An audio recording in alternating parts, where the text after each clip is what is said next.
Welcome to the Deep Dive. Today we're digging into a story that's been, well, simmering beneath the surface, but it looks set to really change things, particularly for Africa's future. We're talking about all the buzz around Ibrahim Traoré, and this major development happening within the African Union. So our mission really is to get past the rumors. We want to show you what seems to be a real behind-the-scenes strategy, something suggesting a huge shift in African leadership, maybe even historic. Absolutely. And what's interesting is the sources we're looking at, they aren't just speculation. Not at all. We've got reports from actual insiders, diplomatic leaks that are pretty well grounded, and, analysis of public feeling across the continent. And it all seems to point toward this one, frankly, surprising figure. So this deep dive isn't just about one man, right? It's about understanding a much bigger strategic game for Africa. Right. And what apparently started as just whispers, behind closed doors at the AU Commission. Yeah. Maybe just speculation. Well, according to our sources, the deep ones, this has actually become a solid plan, a full strategy. We're about to pull back the curtain a bit here. The key thing we found is that insiders, we're talking Addis Ababa, Pretoria, Accra, they're confirming a major plan. And Ibrahim Traoré is right at the center of it. This is huge, because if you connect the dots, Traoré's name has actually come up multiple times, and these were in classified AU meetings about development and leadership frameworks.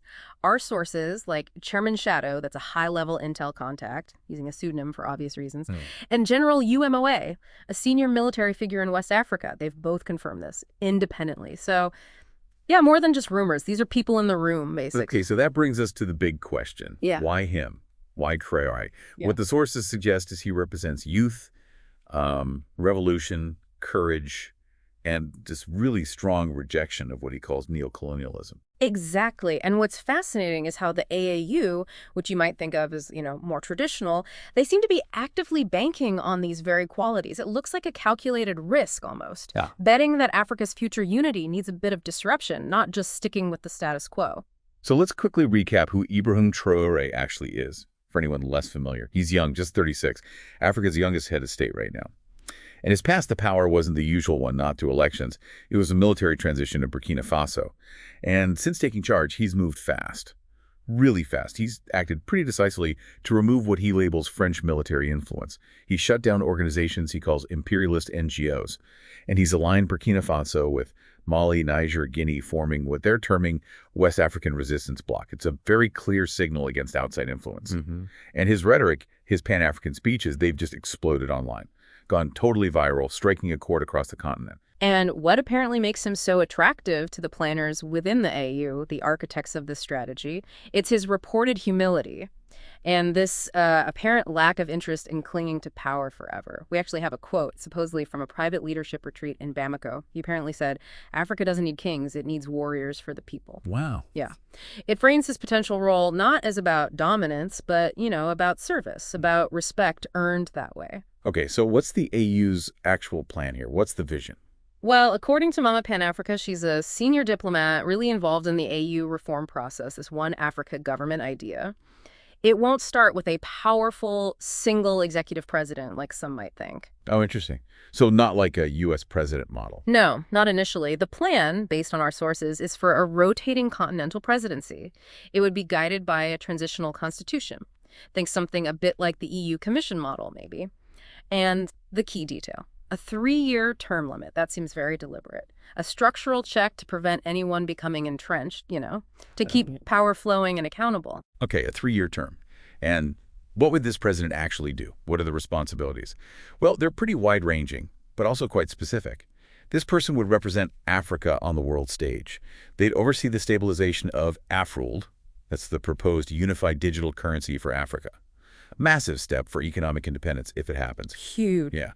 They'd also coordinate continental defense, trade systems, lead the integration of digital IDs, and host AU summits, do public outreach. The sources stress it's meant as a diplomatic and visionary role, explicitly not a dictator's throne. All right. And we've confirmed that Traoré has apparently been offered briefings, preparation for this role. The whole One Africa government launch is tentatively slated for February 2026. February 2026, so not that far off, really. Exactly.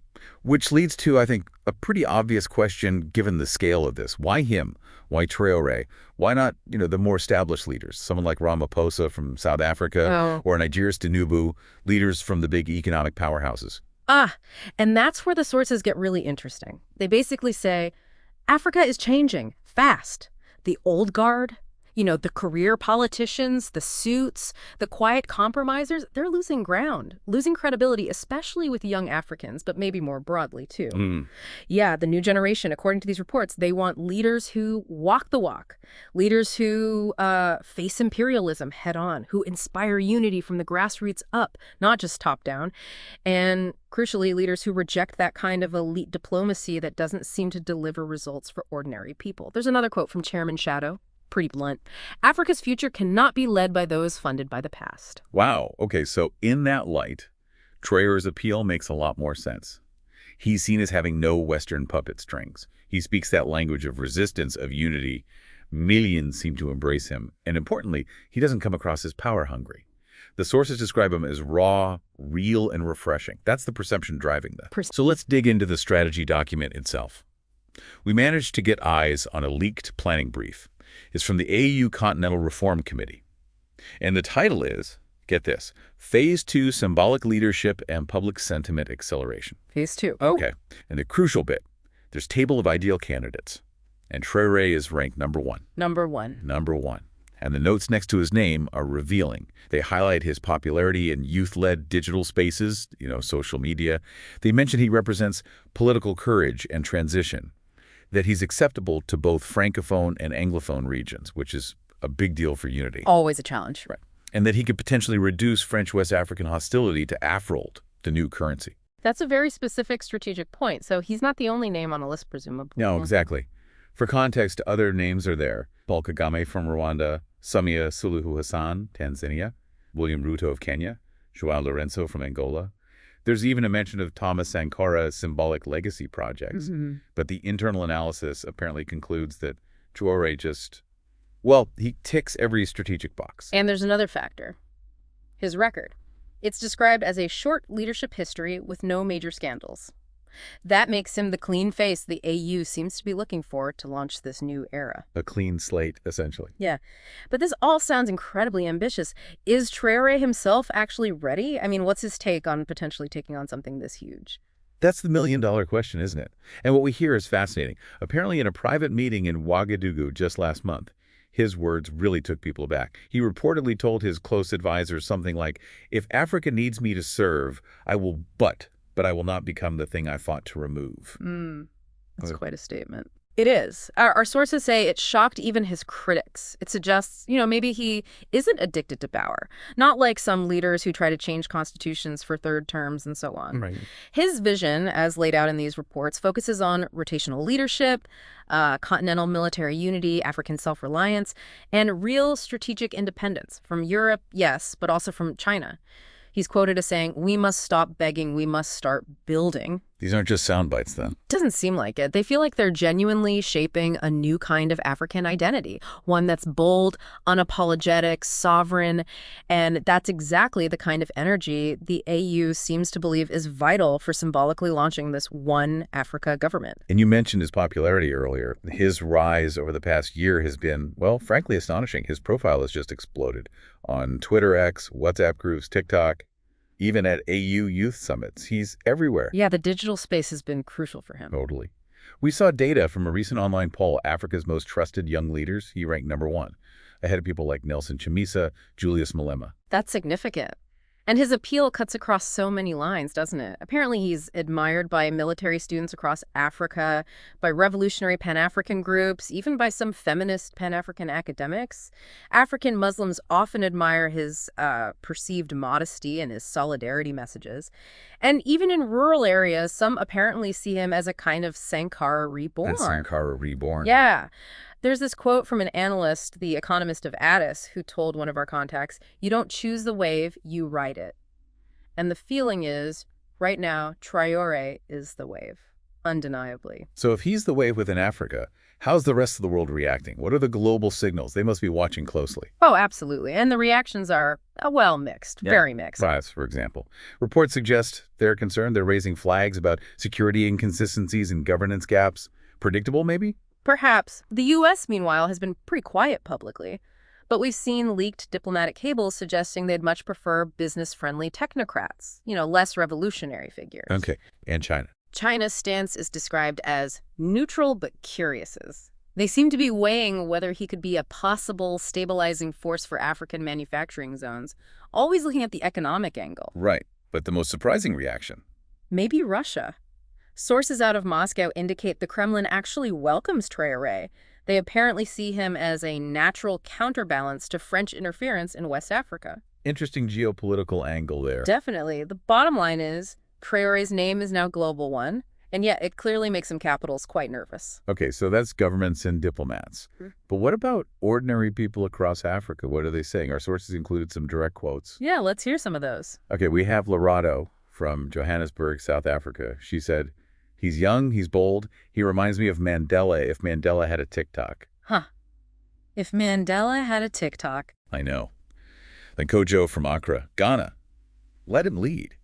I'm tired of recycled politicians. We need someone with fire. And Tiro from Harare, Zimbabwe. If he doesn't bow to foreign pressure, I'll support him. But I need results. We need someone not linked to ZANU-PF or ANC. He's fresh. He has my vote. Those are powerful voices, and they really capture that feeling, don't they? This Pan-African hunger for new blood, as one source put it. It feels very real. Traoré seems to represent more than just himself. He's a symbol of a mood, a desire for change. But it also puts immense pressure on him, doesn't it? Yeah. All those expectations. Huge pressure. Yeah. Which brings us back to the ultimate question. Will he actually do it? Will he accept this mission, this role? Sources close to his team in Burkina Faso suggest he is considering it, seriously considering it. But not unconditionally. No, he apparently has conditions. He wants a clear transition plan for Burkina Faso itself. He's not going to just abandon his country without guarantees of democratic progression back home.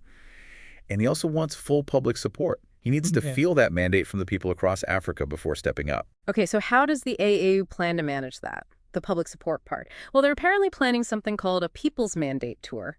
The idea is that the top potential candidates would travel, visit at least 10 countries, maybe more, engage directly with citizens, town halls, that sort of thing. A continent-wide campaign trail, almost. Sort of, yeah. A way to build that connection and test the waters. And the timing. Traoré might start this tour in early 2026, right after the planned AFRIL currency launch and the main AU summit.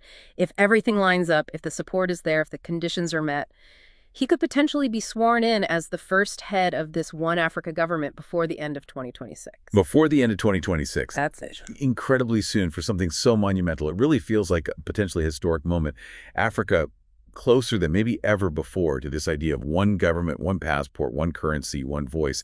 And the face of it all could be this 36-year-old leader from Burkina Faso, driven by this vision of self-reliance. It's a powerful image. But there's a final thought, a question really, from our sources that kind of sticks with you. They ask, will we follow a leader or will we build a system that outlives any one man? Because, as they point out, Traoré is not a savior, he's a symbol. And symbols, well, they can ignite revolutions, absolutely, but they can also be used sometimes to distract from the real deals happening behind the scenes. So the message seems to be, stay sharp, stay informed, stay sovereign in your thinking. That's a really crucial point to end on, a leader versus a system. It's an incredible scenario to think about. What could this future mean for Africa? What could it mean for you? Lots to mull over. Definitely keep exploring, keep questioning, keep diving